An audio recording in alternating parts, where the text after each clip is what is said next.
70 WPM की speed से dictation start होगी 3 सेकंड बाद।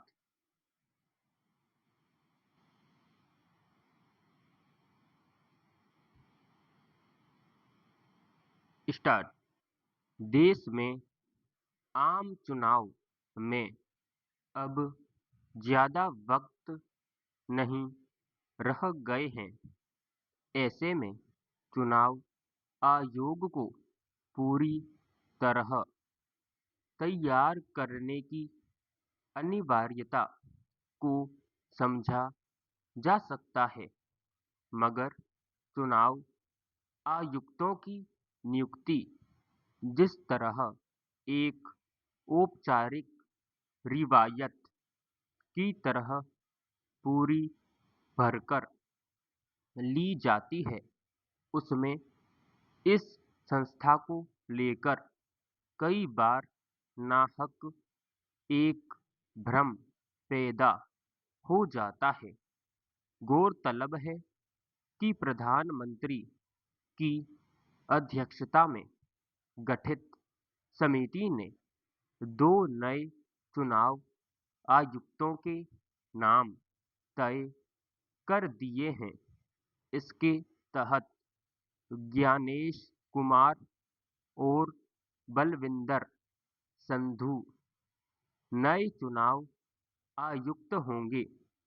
गौरतलब है कि एक चुनाव आयुक्त अनूप चंद्र पांडे फरवरी में सेवानिवृत्त हो गए थे और दूसरे अरुण गोयल ने हाल ही में अचानक अपने पद से इस्तीफा दे दिया था।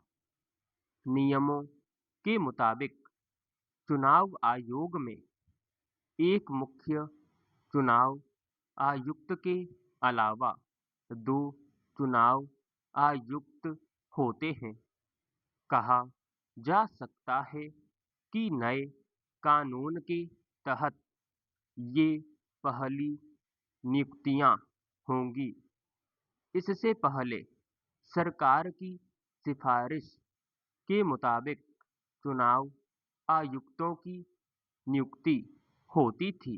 पैरा लोकतांत्रिक प्रक्रिया को सुचारू रूप से संचालित करने के लिहाज से चुनाव आयुक्तों की नियुक्ति एक जरूरी कदम है, मगर इस क्रम में पिछले कुछ समय से जिस तरह के विवाद उठते रहे हैं, उससे देश की इस सबसे भरोसेमंद मानी जाने वाली संस्था की कार्यप्रणाली को लेकर कुछ आशंकाएं उभरी हैं।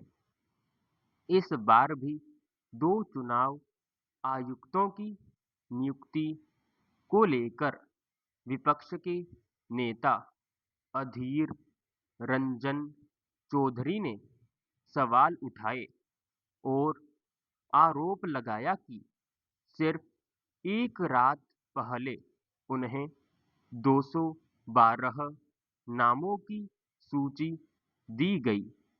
फिर इससे संबंधित बैठक शुरू होने के महज 10 मिनट पहले सरकार की ओर से उनके पास 6 नाम भेजे गए। इतने कम समय में सूचीबद्ध किए गए लोगों की ईमानदारी और तजुर्बे की जांच करना असंभव है। उन्होंने इस प्रक्रिया का विरोध करते हुए समिति में प्रधान न्यायाधीश को भी रखने की बात कही। अगर विपक्ष के नेता का आरोप सही है, तो इसका मतलब यह है कि सरकार की ओर से शायद चुने गए नामों को लेकर आखिरी समय तक भ्रम की स्थिति बनाए रखने की कोशिश हुई। समाप्त।